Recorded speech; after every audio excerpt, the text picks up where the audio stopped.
ബാലകൃഷ്ണൻ്റെ ഫലങ്ങളും അവയുടെ ഔഷധ ഗുണങ്ങളും എന്ന പുസ്തകത്തിൽ നിന്ന് ആദ്യമായി ഇളനീർ. നാളികേരോദകം സിന്ധം സ്വാദുവൃക്ഷം ഹിമം ലഘു തൃഷ്ണപിത്താനിലഹരം ദീപനം വസ്തിശോധനം എന്നാണ് ഇളനീരിനെക്കുറിച്ച് നമ്മുടെ പൂർവികർ പറഞ്ഞിട്ടുള്ളത്. എന്നാൽ ഇളനീരിൻ്റെ അത്ഭുത ശക്തി വളരെ വൈകി മാത്രമാണ് ആധുനിക ശാസ്ത്രം മനസ്സിലാക്കിയത്. അതോടെ ഈ കണ്ടുപിടുത്തം പല പത്രപംക്തികളും കൈയടക്കുകയുണ്ടായി. രക്തക്കുറവ് സംഭവിക്കുന്നവർക്ക് കരിക്കിൻ വെള്ളം വളരെ ഗുണകരമാണെന്നും മനുഷ്യ ശരീരത്തിലെ രക്തത്തിൻ്റെ അളവ് വർദ്ധിപ്പിക്കാൻ അതിന് കഴിവുണ്ടെന്നും ഗവേഷണത്തിൽ നിന്ന് തെളിഞ്ഞിരിക്കുന്നു. ഛർദി, അതിസാരം മുതലായ രോഗങ്ങളാൽ അവശരായവർക്ക് ഇളനീർ ഉത്തമ ഔഷധമാണ്. ഗ്ലൂക്കോസ് കുടിക്കുവാനോ ഇഞ്ചക്ഷൻ നൽകുവാനോ നിർദ്ദേശിക്കപ്പെട്ടിട്ടുള്ള രോഗികൾക്ക് ഇളനീർ ഉപയോഗിക്കാവുന്നതാണ്. ഡെക്സ്ട്രാൻ ആണ് പ്ലാസ്മ എക്സ്പാൻഡറായി ഹോസ്പിറ്റലുകളിൽ ഉപയോഗിച്ചു വരുന്നത്.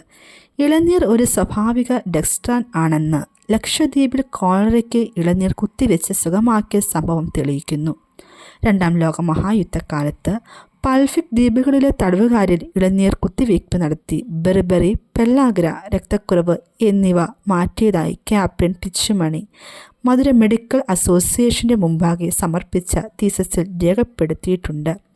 പ്രകൃതിദത്തമായ ഈ ഗ്ലൂക്കോസിലെ ഉള്ളടക്കം എന്തൊക്കെയാണെന്ന് നമുക്ക് നോക്കാം.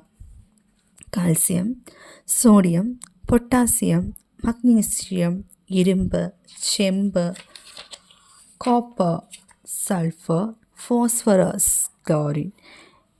ഗ്ലൂക്കോസ് കൊടുത്താൽ കൂടി ഛർദ്ദിക്കാനുള്ള പ്രവണത കാട്ടുന്ന രോഗികൾക്ക് ഇളനീർ കൊടുത്താൽ ഛർദി ശമിക്കുന്നതാണ്. മുൻകാലങ്ങളിൽ അതിഥികളെ ഇളനീർ കൊടുത്ത് ആദരിച്ചിരുന്ന നമ്മുടെ മുൻ തലമുറയുടെ ആരോഗ്യ വിജ്ഞാനം അനുമോദിക്കപ്പെടേണ്ടത് തന്നെയല്ലേ. ഇളനീർ അതിവേഗം ദഹിക്കുന്ന ഒന്നാണ്. ആമാശയവ്രണം, വൻകുടൽ വീക്കം, അർശസ്, അതിസാരം എന്നീ രോഗങ്ങൾക്ക് ഇളനീർ നല്ല ഗുണമേകും. ശസ്ത്രക്രിയയ്ക്ക് ശേഷം വിശ്രമിക്കുന്നവർക്കും ഇത് ഉത്തമമാണ്. ഇതിൽ കൊഴുപ്പോ ധാന്യനൂറോ ഇല്ലാത്തതിനാൽ പ്രമേഹ രോഗികൾക്കും ഉപയോഗിക്കാം. നവജാതരായ ശിശുക്കൾക്ക് ഇളനീർ ഒരു ടോണിക്കാണ്. പ്രസവിച്ച് 2 ആഴ്ച കഴിഞ്ഞ കുഞ്ഞുങ്ങൾക്ക് കുറേശ്ശെ ഇളനീർ കൊടുക്കുന്നത് അമൃതിന് തുല്യമായിരിക്കും. അതിൽ ശുദ്ധമായ തേനും ചേർത്താലുണ്ടാവുന്ന ഗുണം എടുത്തു പറയേണ്ടതില്ല. ഇളനീർ തേൻ ചേർത്ത് കഴിക്കുന്നത് മുതിർന്നവർക്കും രാസായന ഗുണമുണ്ടാക്കും. ഇത് അർശസ് ശമിപ്പിക്കുന്നതിനും ധാതുക്ഷയം അകറ്റുകയും ചെയ്യും.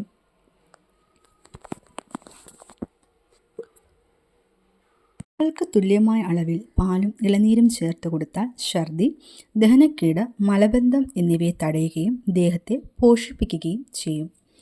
കോളറയ്ക്ക് ഇളനീർ ഗുണകരമാണെന്ന് പറഞ്ഞുവല്ലോ.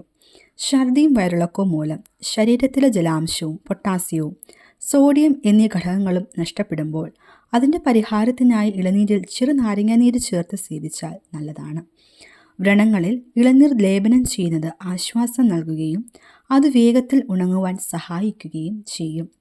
മുഖത്ത് കാണുന്ന കുരുക്കൾക്കും ചുളിവിനും ഇളനീരിനുള്ളിലെ നേരിയ വെള്ളപ്പാട പുരട്ടുന്നത് ഏത് സൗന്ദര്യ സംവർദ്ധക വസ്തുവിനേക്കാളും ഗുണകരമാണ്. അത് തൊലിക്ക് ശോഭയും വെണ്മയും നൽകും. തേങ്ങാപ്പാൽ തേനിനോടോ വെളിച്ചെണ്ണയോടോ ഗ്ലിസറിനോടോ കൂട്ടി മുഖത്ത് ദിവസേന പുരട്ടുക. ചർമ്മത്തിന് നല്ല നിറസിന്ധിക്കും. ഇളനീർ ദാഹശമനം എന്ന നിലയിൽ കിടിയേറ്റതാണ്. ദാഹത്തെ ശമിപ്പിക്കുന്നതിന് തന്നെയല്ല, അത് ദോഷരഹിതവും ആരോഗ്യവർദ്ധന സഹായിയുമാണ്. വേനൽക്കാലത്ത് ആഴ്ചയിൽ ഒരു ഇളനീരെങ്കിലും കഴിക്കുവാൻ ശ്രദ്ധിക്കുക. ഈ ശീലം വരാൻ പോകുന്ന പല അസുഖങ്ങളിൽ നിന്ന് നിങ്ങളെ രക്ഷിക്കുവാൻ സഹായിച്ചേക്കാം. മാത്രമല്ല, കടകളിൽ വിൽക്കപ്പെടുന്ന ദഹനശമനികൾ ആവുന്നത്ര കഴിക്കാതിരിക്കുകയാണ് നന്ന്. കണ്ണിലെ അസുഖങ്ങൾക്ക് ആയുർവേദം വിധിക്കുന്ന ഇളനീർ കുഴമ്പെന്ന ലേപന ഔഷധത്തിൽ ഇളനീരാണ് മുഖ്യ ഘടകം.